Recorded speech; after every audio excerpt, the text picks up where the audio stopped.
Praise the Lord everyone, जय मसीह की आप सबको। आज मैं आपको एक बहुत ही ब्यूटीफुल कहानी सुनाने जा रही हूँ जिसका टाइटल ब्रिज है। तो चलिए, एक छोटे से शहर में एक पिता और एक 5 साल का बेटा रहा करते थे। पिता अपने बेटे से बहुत प्रेम करता था और बेटा भी अपने पिता से बेइंतहा प्रेम करता था। हम सब की तरह उन दोनों का भी सेम रूटीन था। सुबह उठना, नहाना, ब्रेकफास्ट करना, बेटे को स्कूल ले जाना, फिर ऑफिस चले जाना।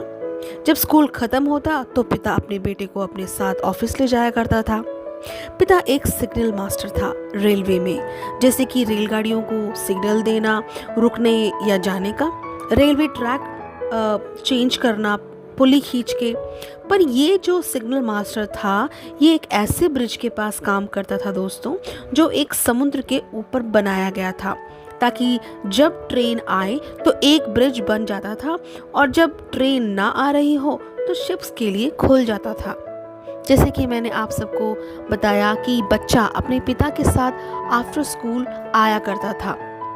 बेटा रोज इन ट्रेन्स को, उनके अंदर बैठे पैसेंजर्स को, लोगों को देखा करता था। इस बच्चे में ना दोस्तों एक खासियत थी, ये उन पैसेंजर्स को देखकर फेस रीडिंग किया करता था। अब क्योंकि ये पैसेंजर्स रोज के यात्री थे तो कुछ पैसेंजर्स इन बेटे को, पिता को भी जानते थे और ये बेटा भी इन पैसेंजर्स को रोज देखा करता था कि रेल के अंदर बैठे ये यात्री कुछ दुखी हैं। जैसे कि कुछ बच्चे अपने माता पिता को डांट रहे हैं, चिल्ला रहे हैं उन पर, कुछ ड्रग एडिक्टेड हैं, कुछ पति पत्नी आपस में लड़ रहे हैं, कुछ चोरी में लगे हुए हैं, कुछ गंदी नज़र डाल रहे हैं और कुछ अपनी ज़िंदगी से हताश हैं।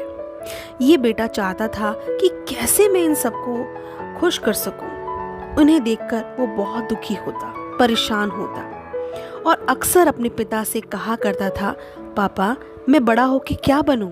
पापा कहते, बेटा कुछ भी जो परमेश्वर को पसंद हो, परमेश्वर की इच्छा में हो। और बेटा कहता, पापा मैं चाहता हूं कि ये उजाड़ दिनों को खुश देखूं। और पिता कहते, बेटा तुम ये कर सकते हो। एक दिन ऐसे ही पिता अपने बेटे को स्कूल से अपने ऑफिस ले गया और कहा कि नेक्स्ट पैसेंजर ट्रेन को आने में कुछ देर है, तब तक मैं तुम्हारे लिए खाना ले आता हूँ, तुम यहीं रहना, कहीं ना जाना। और जैसे ही पिता वहाँ से जाता है, एक ट्रेन दूर से आती हुई बेटे को नज़र आती है। ये ट्रेन अपने टाइम से पहले आ जाती है दोस्तों और ब्रिज खुला हुआ होता है। ट्रेन का ड्राइवर रेड सिग्नल को नहीं देख पाता और तेजी से वो ट्रेन आती जा रही थी, आती जा रही थी, आती जा रही थी। यह बेटा अपने पिता को दूर से इशारा करता है, चिल्ला रहा होता है, चीख रहा होता है, ट्रेन आ गई पापा, ट्रेन आ रही है पापा, ट्रेन। पर पिता को उसकी आवाज़ सुनाई नहीं देती, उसकी आवाज़ पिता तक नहीं पहुंचती। ट्रेन में बैठे हुए यात्री बड़े निश्चिंत बैठे हुए थे दोस्तों। उन्हें नहीं पता था कि ब्रिज खुला हुआ था। सब अपनी अपनी दुनिया में खुश और खोए हुए थे, निश्चिंत थे। अब ये बेटा जल्द से उस ब्रिज के पास भागता है, क्योंकि वो जानता था उसके पिता ने उसे एक इमरजेंसी लीवर दिखाया था जो इमरजेंसी होने पर दबाया जा सकता था।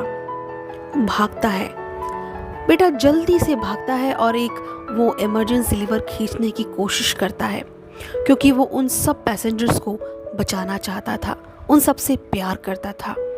और इसी कोशिश में वो बेटा उस लिवर वाले गड्ढे में गिर जाता है। उसी दौरान वो पिता वहाँ आ जाता है और उस ट्रेन को आते देखता है और अपने बेटे को इधर उधर ढूंढता है और समझ जाता है कि बेटा कहाँ है। अब उसके पास एक ही ऑप्शन था दोस्तों, अपने बेटे को बचाना या उन पैसेंजर्स को बचाना। और उसके पास कुछ ही सेकंड्स बचे थे जिसमें ये वो डिसीजन ले पाता कि वो उस पुली को ना खींचे और पैसेंजर्स को मर जाने दे, या उस पुली को खींच के अपने बेटे को बचा ले। पिता के लिए बहुत ही दुख भरा पल था और पिता ने अपने बेटे का ना सोचते हुए उन पैसेंजर्स को बचाने का डिसीजन लिया दोस्तों। और वो पुली खींच देता है।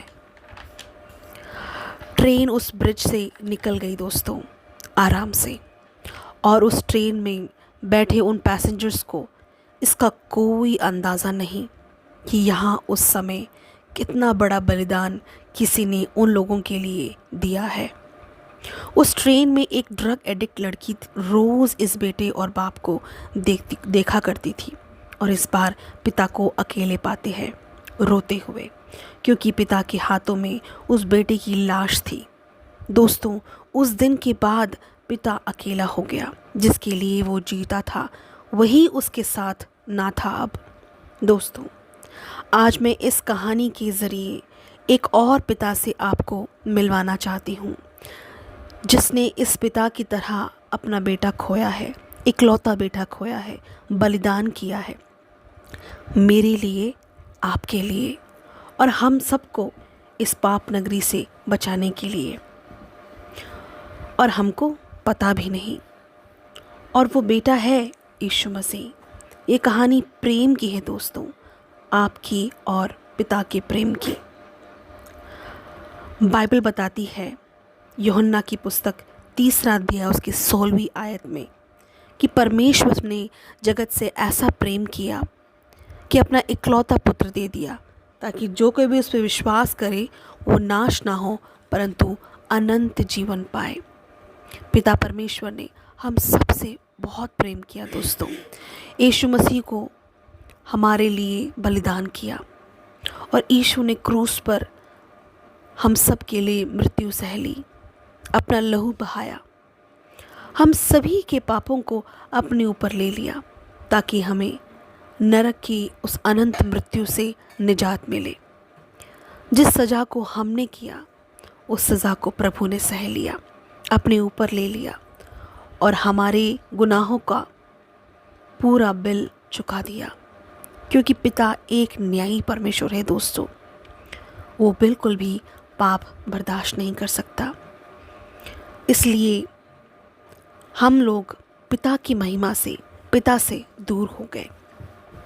हम पिता तक नहीं पहुंच सकते दोस्तों, क्योंकि वो इतना पवित्र है। परंतु यीशु के द्वारा हम फिर दोबारा पिता से जुड़ गए, पिता के साथ संबंध में आ गए। जो कोई भी ये विश्वास करता है दोस्तों कि यीशु ने मेरे गुनाहों को अपने ऊपर ले लिया और मुझे अनंत जीवन दिया, प्रभु यीशु को अपना उद्धारकर्ता मानता है, उसी दिन से आप अनंत जीवन की मिरास पा लेते हैं दोस्तों। रोमियो की पुस्तक 6:23 कहता है, क्योंकि पाप की मजदूरी तो मृत्यु है, परंतु परमेश्वर का प्रेम, परमेश्वर का वरदान प्रभु यीशु मसीह में अनंत जीवन है दोस्तों। उम्मीद करती हूँ कि आप आज का ये व्लॉग आपको पसंद आया होगा। मैं प्रार्थना करती हूँ कि प्रभु यीशु आपसे बात करें, ताकि आप भी वो अनंत जीवन को ग्रहण करें। फिर मिलेंगे दोस्तों एक और व्लॉग के साथ। तब तक के लिए जय मसीह की।